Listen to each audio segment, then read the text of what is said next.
父，谢谢您给我机会。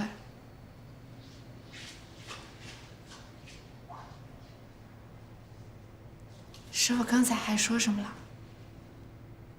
师傅还说，他可能真的老了。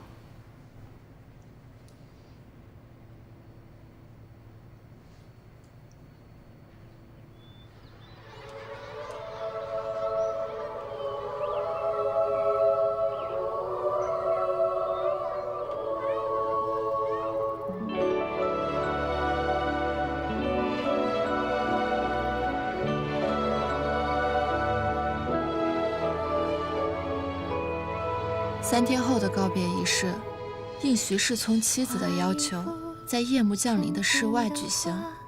她要借助戏剧和3D 投影技术，让丈夫和儿女们在台上台下做一场最后的告别。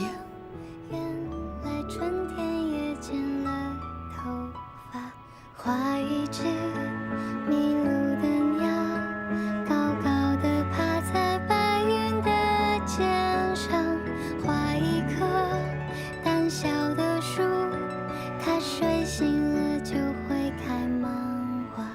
可是春风爸爸躲在飞机里面，请告诉我有谁跟爸爸说再见吧。爸爸再见。我爱你。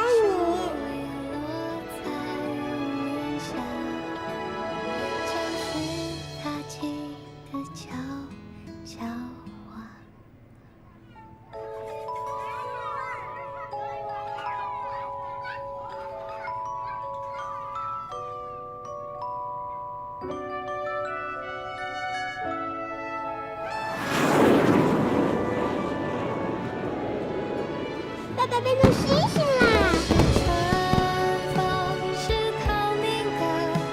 对，爸爸会在天上守望着你吧。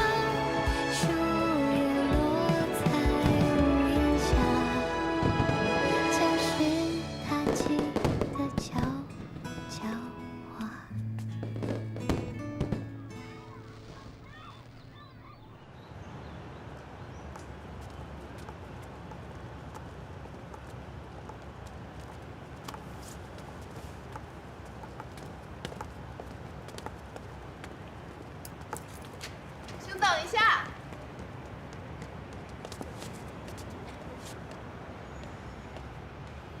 你先带妹妹去旁边玩会儿。嗯，好的。那天的事儿我很抱歉，我不是故意要想。都不重要了，多谢。是我应该做的。今天的告别仪式很棒。是您启发了我们，这样的形式既能让大家了解死亡的意义，又能平复过于悲伤的情绪。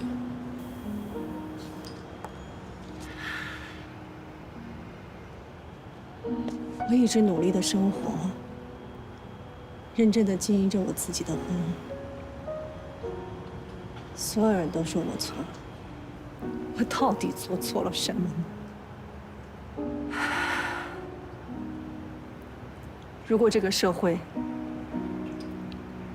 只认同女人在职场的价值，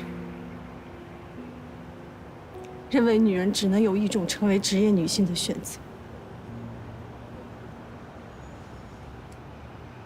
那我不认为这是女人的错。人生真的不是一场爽剧，我没有拿到逆袭的脚本。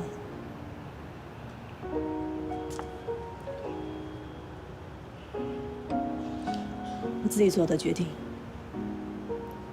我自己承受后果，哪怕拼上最后一口力气，我也要给我的孩子造一个童话。关于情爱和这个世界的真相，将来有一天他们总会了解的。但眼下，我只想让他们没有负担的长大。你能明白一个母亲想要保护自己孩子的决心吗？你没有错，我也没有。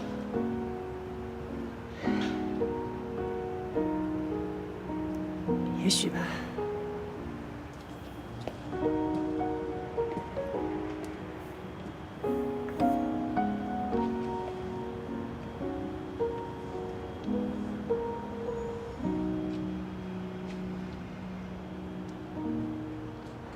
要是你会怎么选？什么怎么选？现实还是童话？你呢？我一朋友跟我说，在对的时间遇到对的人，就是童话；在对的时间遇到不对的人，就是青春。这次告别仪式结束了，许太太应该没有遗憾了。这话是谁跟你说的呀？对刚认识的朋友。女的？哎，我车到了。我今天晚上有个局，这个我就不带上了，你拿回去。你明天带单位去啊。我不送你了。拜拜拜拜。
喂，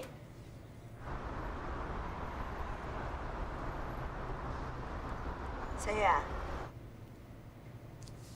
喂，